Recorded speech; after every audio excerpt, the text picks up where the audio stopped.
Unang mga Kronika, Kabanatang 7 hanggang 9. Sa mga kabanatang ito, mababasa natin ang mga sumusunod. Mga lipi ng Israel, mga nanirahan sa Jerusalem, mga bantay at lingkod ng templo. Unang mga Kronika, Kabanatang 7. Ang lipi ni Isakar. Ang mga anak ni Isakar ay sina Tola, Puwa, Hasub at Simron. Ang mga anak ni Tola ay sina Uzi, Refaya, Jeriel, Hamay, Ibsam at Samuel. Sila'y magigiting na mandirigma at mga pinuno ng kanilang sambahayan ayon sa talaan ng lahi ng kanilang ama. Ang mandirigma nila noong panahon ni David ay umabot sa 22,600. Ang anak ni Uzi ay si Izrahias at ang mga anak naman nito ay sina Mikael, Obadias, Joel at Isayas. Ang limang ito ay mga pinuno rin. Ang kanilang mga angkan ay may 36,000 mandirigma sapagkat mas marami silang asawa at mga anak na lalaki. Ang mga mandirigma sa lipi ni Isakar ay umabot sa 87,000. Ang mga lipi ni na Benjamin at Dan. Ang mga anak ni Benjamin ay sina Bela, Beker, at Jediael. Sina Esbon, Uzi, Uziel, Heremot at Iri naman ang mga anak ni Bela. Sila'y mga pinuno ng kanilang sambahayan at pawang mga mandirigma. Ang kanilang mandirigma ay umabot sa 22,034. Ang mga anak naman ni Bekir ay sina Semira, Joas, Eliezer, Elioenai, Omri, Heremot, Abias, Anatot at Alamet. Sila'y pawang magigiting na mandirigma at pinuno ng kani-kanilang sambahayan. Ang kanilang mandirigma ay umabot sa 20,200. Ang anak ni Jediael ay si Bilhan. Ang mga anak naman ni Bilhan ay sina Jehus, Benjamin, Eyod, Kanaana, Zetan, Tarsis at Ahisahar. Ang magkakapatid na ito'y pawang magigiting na mandirigma at pinuno ng kani-kanilang sambahayan. Ang mandirigma nila'y umabot sa 17,200.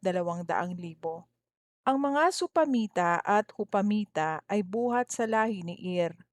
Ang mga anak ni Dan ay si Husim at ang angkan ni Aher. Ang lipi ni Neftali. Ang mga anak ni Neftali ay sina Jaziel, Guni, Hezer at Salum. Buhat sila sa lahi ni Bilha.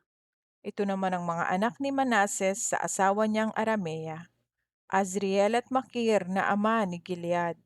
Ikinuha ni Makir ng asawa sina Hupim at Supim. Ang pangalan ng kapatid niyang babae ay Maaka. Ang pangalawang anak ni Makir ay si Zelofehad. Babae namang lahat ang anak nito. Si Maaka na asawa ni Makir ay nagkaanak ng lalaki, at ito'y pinangalanan niyang Perez. Ang sumunod ay si Seres. Dalawa naman ang naging anak nito, sina Ulam at Rekim. Ang anak ni Ulam ay si Bedan. Ito ang mga angkan ni Gilead na anak ni Makir at apo ni Manases. Ang kapatid niyang babae ay si Hamoleket na ina ni na Ishod, Abiezer at Mala.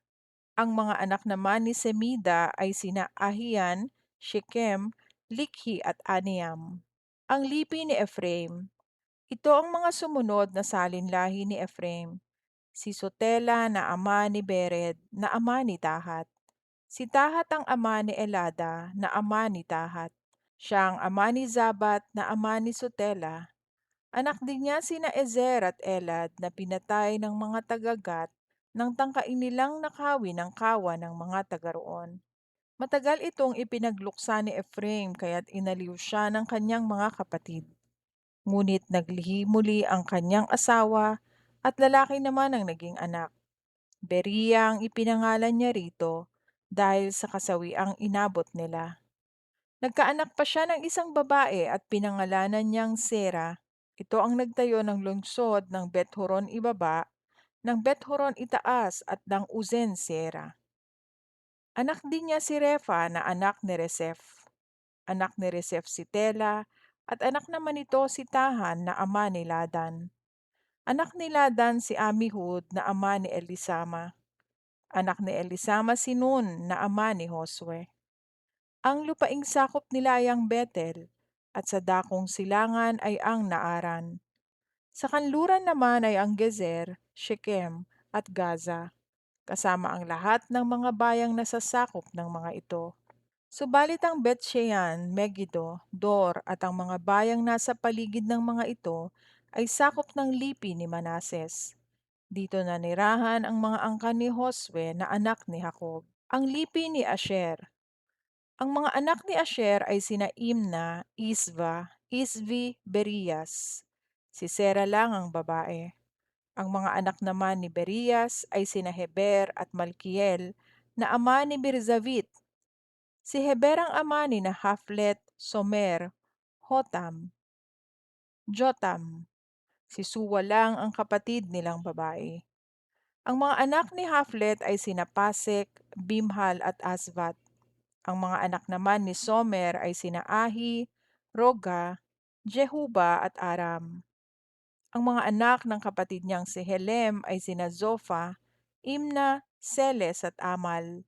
Ang mga anak ni Zofa ay sina Suwa, Harnefer, Suwal, Beri, Imra, Bezer, Hod, Samna, Silsa, Itran at Bira. Ang mga anak ni Heter ay sina Jefun, Pispa at Ara. Ang mga anak ni Ula ay sina Ara, Haniel at Rizia. Lahat ng ito'y buhat sa lipi ni Asher na mga pinuno ng kani-kanilang sambahayan at kilalang mga mandirigma. Ang kawal nila'y umabot sa 26,000. Unang Kronika, Kabanatang 8. Ang lipi ni Benjamin. Si Bela ang panganay na anak ni Benjamin, si Asbel ang pangalawa, at si Ahara ang pangatlo. Ang pang-apat ay si Noha at si Rafa ang panlima. Ang mga anak naman ni Bela ay sina Adar, Gera, Abihud, Abisua, Naaman, Ahowa, Gera, Sephufan at Huram. Ang mga anak naman ni Ehud ang ginawang pinuno ng mga angkang naninirahan sa Geba. Ngunit napilitang lumipat sa Manahat sina Naaman, Ahiyas at Gera na nanguna sa kanila na siya ring ama ni na Uza at Ahihud. Si Saaraim ay nagkaanak sa lupain ng Moab matapos niyang paalisin ang dalawa niyang asawang sina Husim at Baara. Ito ang mga anak niya kay Hodes, sina Jobab, Sibia, Mesa, Malkam, Jeus, Sachia at Mirma. Ang mga anak niyang ito ay naging mga pinuno ng kani-kanilang sambahayan. Ang mga anak niya kay Husim ay sina Abitob at Elpaal. Ang mga anak ni Elpaal ay sina Eber, Misam at Semed. Si Semed ang nagtatag ng mga lungsod ng Ono at Lod at mga nayon nito. Ang angka ni Benjamin sa Gat at Ayalon. Anak din ni Elpaal sina Berias at Sema na mga pinuno ng sambahayan sa Ayalon. Sila ang nagpalayas sa mga mamamayan ng Gat. Anak ni Berias sina Ahio, Sasak at Jeremot, sina Zebadias, Arad, Adar, Mikael, Ispa at Joha. Ang angkan ni Benjamin sa Jerusalem at Gibeon. Sina Zebadias, Mesulam, Hizki, Heber, Ismerai, Izliya at Jobab ay mga anak naman ni Elpaal. Sina Hakim, Zikri, Zabdi, Elinai, Ziletai, Eliel, Adaya, Beraya at Simrat ay mga anak naman ni Simei. Mga anak naman ni Sasak sina Ispan, Eber, Eliel, Abdon, Zikri, Hanan, Hananias, Elam, Anatotias, Ifdaya at Penuel. Sina Samserai, Seharia at Talia. Jaaresias, Elias at Zikri ay mga anak naman ni Jeroham. Lahat sila'y kabilang sa listahan ng mga angkan bilang pinuno ng sambahayan at mga pinunong nakatira sa Jerusalem. Si Jeiel ang nagtatag ng bayan ng Gibeon at doon siya nanirahan. Ang asawa niya ay si Maaka. Ang panganay nilang anak ay si Abdon at ang sumunod ay sina Sur, Kish, Baal, Nadab, Gedor, Ahio, Zeker at Miklot, ama ni Simea. Sila'y nanirahang kasama ng kanilang mga kamag-anak sa Jerusalem, katapat ng iba nilang angkan. Ang angkan ni Haring Saul. Si Ner naman ang ama ni Kish na ama ni Saul. Anak ni Saul sina Jonathan, Melchishua, Abinadab at Esbaal. Ang anak ni Jonathan ay si Merib-Baal na ama naman ni Mika. Ang mga anak ni Mika ay sina Piton, Melek, Tarea at Ahaz. Anak ni Ahaz si Joada, at mga anak naman nito sina Alemet, Azmavet at Zimri, na ama naman ni Moza. Anak ni Moza si Binea, na ama ni na Rafa, Elasa at Azel. Anim ang anak ni Azel, sina Azrikam, Bokru, Ismael, Seyarias, Obadias at Hanan. Si Esek na kapatid ni Azel ay may mga anak din. Ang panganay niya ay si Ulam at ang mga sumunod ay sina Jeus at Eliphelet. Ang mga anak ni Ulam ay magigiting na mandirigma at mahuhusay gumamit ng pana. Ang mga anak at apo niya ay umabot sa 150. Lahat sila'y buhat sa lipi ni Benjamin. Unang mga kronika, kabanatang 9. Mga bumalik mula sa pagkabihag sa Babylonia. Ang lahat ng mamamayan ng Israel ay naitala ayon sa kanya-kanyang lipi. Ito'y nakasulat sa kasaysayan ng mga hari ng Israel. Ang mga taga-Huda ay ipinatapon sa Babylonia bilang parusa sa kanilang kasamaan. Ang mga unang bumalik sa kanilang mga lungsod at lupain ay ang mga pari, mga Levita, mga tagapaglingkod sa templo at mga karaniwang mamamayan. May mga angkan sina Huda, Benjamin, Ephraim at Manases na tumira sa Jerusalem. Mga nanirahan sa Jerusalem. Sa angkan naman ni Perez na anak ni Huda ay si Utay na anak ni Amihud at apo ni Omri. Ang iba pang angkan niya ay sina Imri at Bani. Sa angkan ni Sela, si Asaya ang pinakamatanda at ang mga anak niya. Sa angkan ni Zera, si Jeuel at ang kanyang mga angkan, lahat-lahat ay 670 pamilya. Sa lipi naman ni Benjamin, si Salu na anak ni Mesulam, na anak ni Hodavias, na anak naman ni Asenua, si Ibnias na anak ni Jeroham, si Ela na anak ni Uzi, na anak naman ni Mikri, si Mesulam na anak ni Sefatias, na anak ni Reuel, na anak ni Ibnea. Ang kabuuan ng kanilang mga angkan ay umabot sa 956. Lahat sila'y pinuno ng kani-kanilang sambahayan. Ang mga pari sa Jerusalem. Sa pangkat naman ng mga pari ay kabilang sina Jedaiyas, Joy-arib at Hakin. Si Azarias na anak ni Milkiyas ang pinakapuno sa templo. Ang mga ninuno niya'y sina Zadok, Merayot at Ahitob. Kasama rin si Adaya na anak ni Jeroham at apo ni Pashur na anak ni Malkiyas. Anak ni Malkiyas si Masay at apo ni Adiel. Ito'y anak ni Jazera na anak ni Mesulam na anak ni Mesilemit na anak ni Emer. Ang mga ito'y pinuno ng kani-kanilang sambahayan, pawang may kakayahan sa paglilingkod sa templo, at ang bilang nila ay umaabot sa 1,760. Ang mga Levita sa Jerusalem. Ito naman ang listahan ng mga Levita. Sa angkan ni Merari ay si Semaya na anak ni Hasub at apo ni Azrikam na anak naman ni Hashabias. Kabilang din sina Bakbakar, Heres at Galal. Si Matanias ay anak ni Mika na anak ni Zikri na mula sa angkan ni Asaf. Sa angkan ni Jedutun ay kabilang si Obadias na anak ni Semaya at apo ni Galal, at si Berekias na anak ni Asa at apo ni Elkana.